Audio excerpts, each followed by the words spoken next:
오늘 오후 예배 말씀 베드로전서 2장 7절에서 10절 보겠습니다. 그러므로 믿는 너희에게는 보배이나 믿지 아니하는 자에게는 건축자들이 버린 그 돌이 모퉁이의 머릿돌이 되고 또한 부딪히는 돌과 걸려 넘어지게 하는 바위가 되었다 하였느니라. 그들이 말씀을 순종하지 아니함으로 넘어지나니 이는 그들을 이렇게 정하신 것이라. 그러나 너희는 택하신 족속이요 왕같은 제사장들이요 거룩한 나라요 그의 소유가 된 백성이니 이는 너희를 어두운 데서 불러내어 그의 기이한 빛에 들어가게 하시니에 아름다운 덕을 선포하게 하려 하심이라.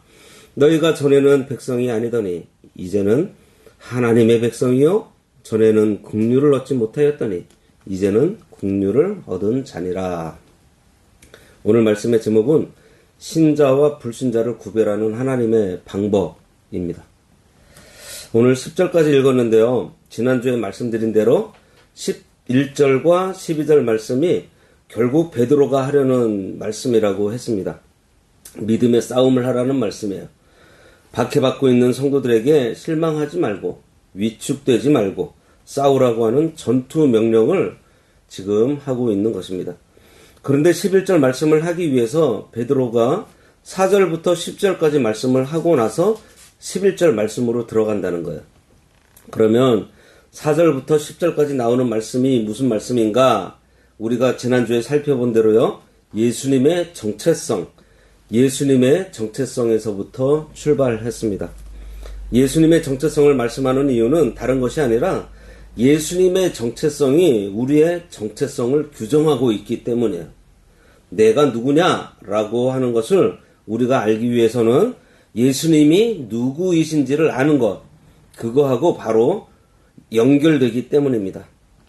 그래서 지난주 우리가 4절 말씀을 읽었는데 예수님은 사람에게는 버림바가 되었는데 하나님께서는 택하심을 받은 돌과 같은 분이시다 라고 말하고 있습니다. 돌, 바위 같은 분. 그런데 그 바위가 그냥 바위가 아니라 보배로운 바위가 되고 살아있는 바위가 되고 살아있는 돌이 되고 이것이 예수님의 정체성이다. 예, 그렇게 말하고 있어요. 그리고 예수님의 정체성을 밝히고 난 다음에 나서 5절 말씀에 나오는 말이 의미심장해요.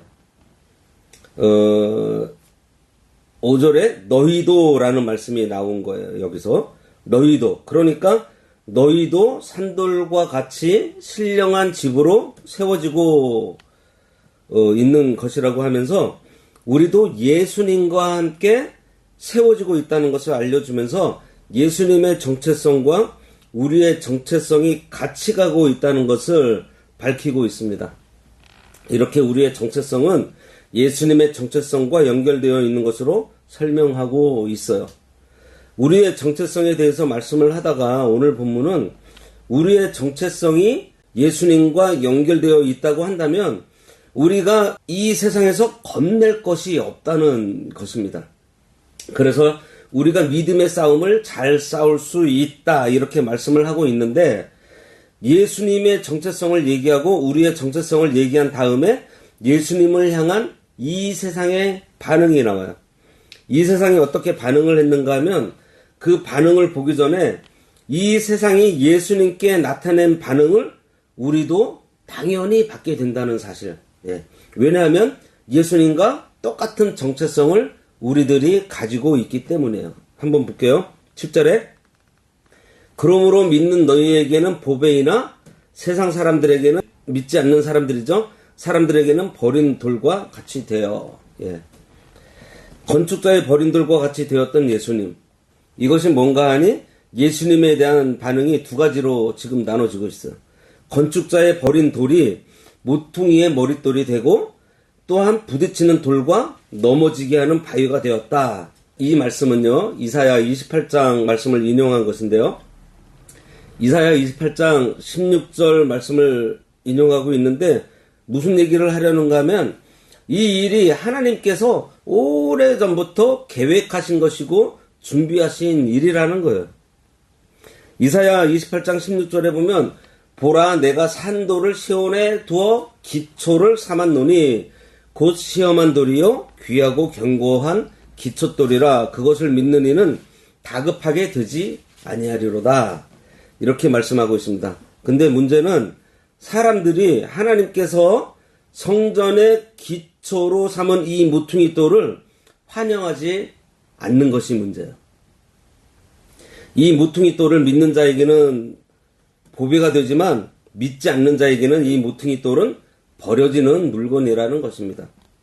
그리고 시편 118편 22절과 23절 말씀에 보면은 건축자의 버린 돌이 집 모퉁이의 머릿돌이 되었나니 이는 여호와께서 행하신 것이요 우리 눈에 기이한 바로다. 이렇게 기록하고 있어요. 여기 오늘 본문 8절 끝에 있는 말씀을 한번 보겠습니다. 그들이 말씀을 순종하지 아니함으로 넘어지나니 이는 그들을 이렇게 정하신 것이라. 아주 중요한 표현이 여기 있습니다. 무엇인가 하면 그들을 이렇게 정하신 것이다. 이 말씀이에요. 그러니까 믿지 않는 사람들이 예수님 앞에서 이렇게 반응이 있는데 이 반응이 하나님께서 정한 반응이라는 거예요. 그럼 하나님께서 불신자들을 믿지 않도록 조종하고 계신 것이 아니냐? 만일 그렇다면 하나님께서 지금 악을 행하고 있는 것이 아니냐? 그것이 아니고요. 디모데전서 2장 4절에 보면은요. 이렇게 되어 있어요. 하나님은 모든 사람이 구원을 받으며 진리를 아는 데에 이르기를 원한다. 이렇게 되어 있습니다. 그러니까 이 말씀을 보더라도 이렇게 정하신 것이다 하는 이 말은요. 그런 뜻이 아니라는 것을 알 수 있어요. 그렇죠? 믿지 않도록 조종했다는 그런 뜻이 아니고 오늘 말씀의 제목입니다. 신자와 불신자를 구별하시는 하나님의 방법. 그러니까 믿는 사람하고 믿지 않는 사람이 나눠지는데 어떻게 나눠지는가 하니 반응을 통해서 나눠지도록 하시는 하나님의 방법이에요. 하나님께서 이렇게 정하셨다는 거예요. 무슨 말씀인지 아시겠어요? 다시 말하면 이런 거예요. 사람들이 이렇게 겉으로 봤을 때에는 저 사람이 하나님의 백성인지 아닌지 우리가 몰라요. 그런데 그 사람이 믿지 못하도록 하나님께서 조종하신 것이 아니고 그 사람들의 반응을 통해서 그 사람이 누구인지 그 사람의 정체성, 그 사람의 신분이 예수님께 대한 반응을 통해서 드러나게 하는 하나님의 방법을 정했다는 거예요. 이걸 하나님께서 정하신 거예요. 그러니까 하나님께서는 그 사람이 어떤 반응을 하느냐에 따라서 그 사람의 신분과 정체성을 드러나도록 하신 것은 이건 하나님께서 정하신 방식이라는 것입니다. 쉽게 말하면 이런 얘기예요. 사람이 보이지 않으면 반응할 수가 없잖아요. 그죠? 보이지 않는데 어떻게 반응하겠어요? 다시 말해서 예수님을 향해서 반응하지 못하는 사람이 있습니다. 예수님이 보이지 않아서. 그 사람은 그저 반응을 안 하는 것이 문제가 아니고요. 그 사람의 본질과 그 사람의 신분, 그 사람의 정체성이 거기서 드러나고 있다는 거죠.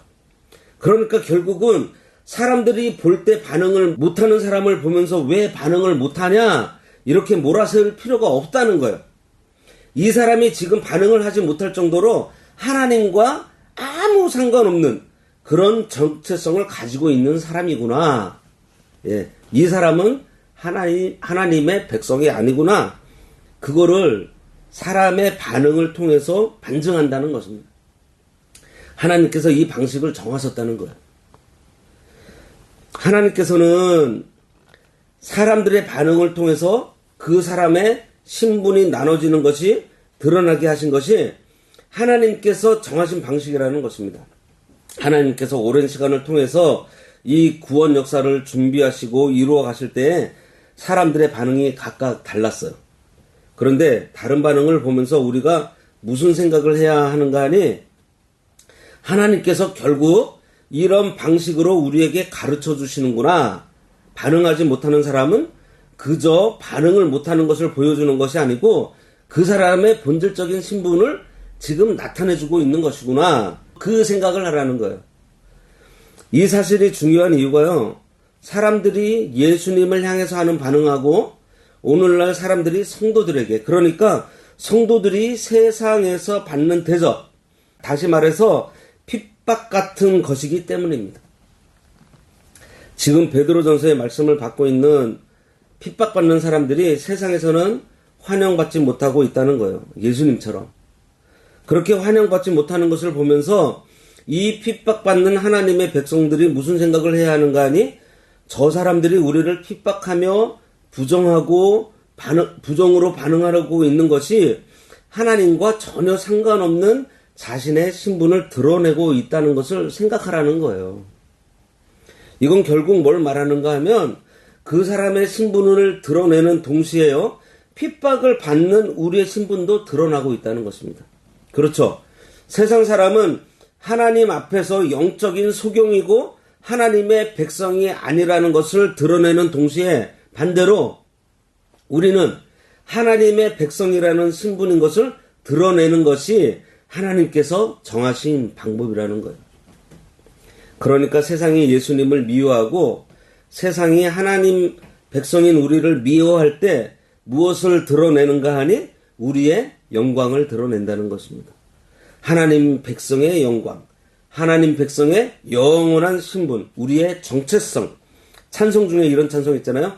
이 풍랑 인연하여서 더 빨리 갑니다. 풍랑과 같은 고난 때문에 우리가 더 힘을 얻고 더 빨리 간다는 거예요. 이런 찬송가 가사가 있잖아요. 고난이 왔는데 고난을 보면서 더 기뻐합니다. 고난이 좋아서 기뻐하는 것이 아니고, 그 고난이 뭘 말하는가 하니 우리의 신분, 우리의 정체성을 드러내주는데, 그 고난만큼 우리의 정체성을 더 확실하게 드러내는 것이 없다는 것입니다. 그러니까 이것도 결국 뭔가 하면, 이것도 하나님께서 정하신 방식으로 하나님께서는 우리들의 그 반응을 통해서 우리들의 신분을 드러나게 하신다는 그 하나님의 방식인 것입니다. 그래서 얻어맞으면서도 기뻐하는 사람은 그리스도인밖에 없다, 이런 말이 있는 거예요. 핍박은 하나님 백성의 정체성을 돋보이게 만드는, 색깔로 말하면 반대되는 색깔을 보색이라고 하죠.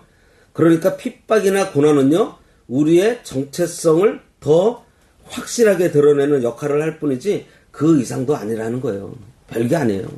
오히려 우리의 정체성만 더 확고하게 해주는 것이 고난과 핍박이라는 것입니다. 8절에 이는 그들을 이렇게 정하신 것이다 라고 하는 이 표현이 아주 중요한 표현입니다. 알면 간단한 얘기예요. 세상의 반응, 예수님을 향한 세상의 반응, 그리고 우리를 향한 세상의 반응이 그들의 정체성을 드러내고 우리의 정체성도 드러낸다, 이 얘기입니다. 세상이 우리를 핍박할 때 우리는 죽을 것 같이 괴롭고 힘든 것 같은데 오히려 에너지를 더 많이 받아요. 왜냐하면 우리의 정체성이 확고해지기 때문입니다. 결국 우리를 이 세상에서 하나님 나라의 백성으로 확실하게 세워지는 것이에요. 이것이 역설이에요, 역설. 얻어맞으면서 힘을 더 얻는. 그러니까 얼핏 들으면 말이 안 되는데 이게 말이 된다는 거예요. 마태복음 5장에서 팔복 중에 심령이 가난한 자 이렇게 말씀하시다가 마지막 8번째 복을 마치고서 예수님이 세상이 너희를 박해할 때 하고서 뭐라 그러시죠? 기뻐하고 즐거워하라, 이렇게 말씀하십니다. 기뻐하고 즐거워하라. 얼핏 들으면 왜 얻어맞으면서 기뻐해야 하지? 생각할 수 있어요. 그런데 예수님 말씀처럼 기뻐하고 즐거워할 수 있는 것은요, 박해를 통해서 우리의 신분이 드러난다는 것입니다. 이거요. 이 세상 사람들이 예수님을 향한 반응, 그리고 예수님의 정체성과 연결된 우리를 향해서 박해할 때, 그때 세상의 정체성이 드러나고요. 세상의 정체성이 드러난과 동시에 핍박을 받는 우리가 누군지가 확연하게 드러나게 되니까 예수님께서 기뻐하고 즐거워해라, 이렇게 말씀하고 있는 것입니다. 그래서 다음에 11절과 12절을 읽을 때 믿음의 싸움을 하라고 권면하는 이유가 바로 여기에 있는 거예요. 베드로전서 2장에서 유명한 말씀이요, 여기 오늘 본문 9절과 10절에 있는데 이렇게 말씀하고 있어요. 너희는 택하신 족속이요, 왕같은 제사장들이요, 거룩한 나라요, 그의 소유가 된 백성이니 이는 너희를 어두운 데서 불러내어 그의 기이한 빛에 들어가게 하신 이에 아름다운 덕을 선포하게 하려 하심이라. 너희는 택하신 족속이요 왕같은 제사장이요 거룩한 나라요 그의 소유된 백성이요. 우리가 이 말씀을 좋아하고 또 많은 성도들이 이 말씀을 암송하고 있는데요.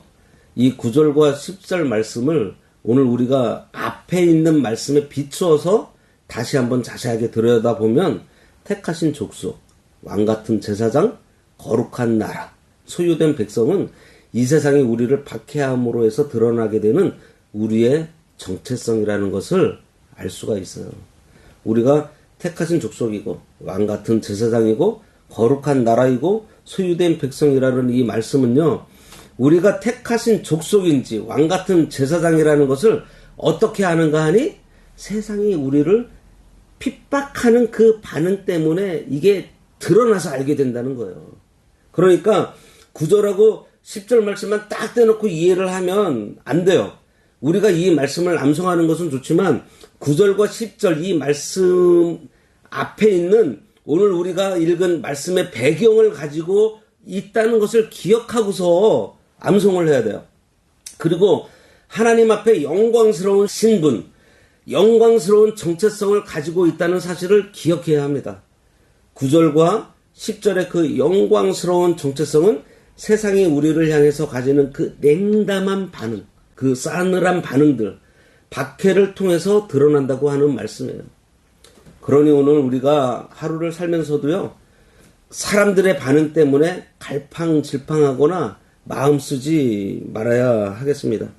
이사야 51장 7절에 보면 비방을 두려워하지 말고 비방에 놀라지 말라고 했고요. 바울은 고린도전서 4장 3절에서 다른 사람에게나 판단받는 것이 내게는 매우 작은 일이라고 했습니다. 이 말은 다른 사람이 나를 어떻게 생각할까 하면서 다른 사람에게 판단받는 것을 궁금해하거나 두려워하지 말라는 거예요. 중요한 것은 하나님께 판단받는 것이지 사람의 판단은 아무것도 아니에요. 또 자기가 스스로를 판단해도 안 돼요. 다만 판단하시는 분은 하나님 뿐이십니다. 모든 판단은 하나님께 맡기고 주어진 일에 충성하면 되는 거예요. 우리가 주를 위해서 봉사할 때도 누가 무슨 말을 하는지 거기에 너무 관심 두지 마시기 바랍니다. 성경이 뭐라고 했는지에 관심을 기울이고 누가 나에게 칭찬을 해주는지에 트집을 잡는지 거기에 관심 두지 마세요. 우리 마음을 상대가 어떻게 생각하고 있는지 궁금해하지 마시기 바랍니다. 그 사람이 나를 좋게 봐도 바뀌는 거 없고요. 나쁘게 봐도 바뀌는 것이 하나도 없습니다. 남의 말에 남이 나를 어떻게 볼까 하는 그 마음도요. 마귀가 주는 것으로 거기에 마음을 두게 해서 우리를 낙심시키게 하려는 마귀의 술수라는 거예요.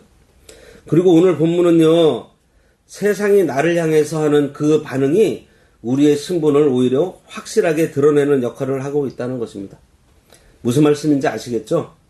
예수님의 정체성과 우리의 정체성이 이렇게 연결되어 있고 세상이 예수님께 행했던 그 반응과 우리를 향한 반응도 역시 이렇게 연결되어 있습니다. 결국 우리가 이 세상에서 받는 핍박과 그 냉담한 반응들, 차가운 반응들, 그것이 오히려 우리의 신분과 우리의 소속을 더욱더 돋보이게 하고요. 증명하고 드러내준다는 것을 오늘 베드로가 전하려고 하고 있는 말씀이에요. 우리가 그걸 기억해야 되겠습니다. 기도하겠습니다. 하나님 아버지, 성도인 우리들이 세상에서 핍박을 받고 어려움을 당하고 냉담한 시선을 받고 있는 것이 우리의 정체성인 거룩한 나라, 하나님의 택한 백성, 하나님의 소유된 자임을 드러내는 일인 줄 알고 우리도 예수님과 함께 고난당함으로 예수님과 같은 정체성을 가지고 우리로 기이한 빛에 들어가게 하신 하나님의 아름다운 덕을 선포하는 삶을 살아서 하나님의 백성으로 하나님의 긍휼을 얻는 우리 모두가 되도록 인도하여 주시옵소서. 예수님의 이름으로 기도드리옵나이다. 아멘.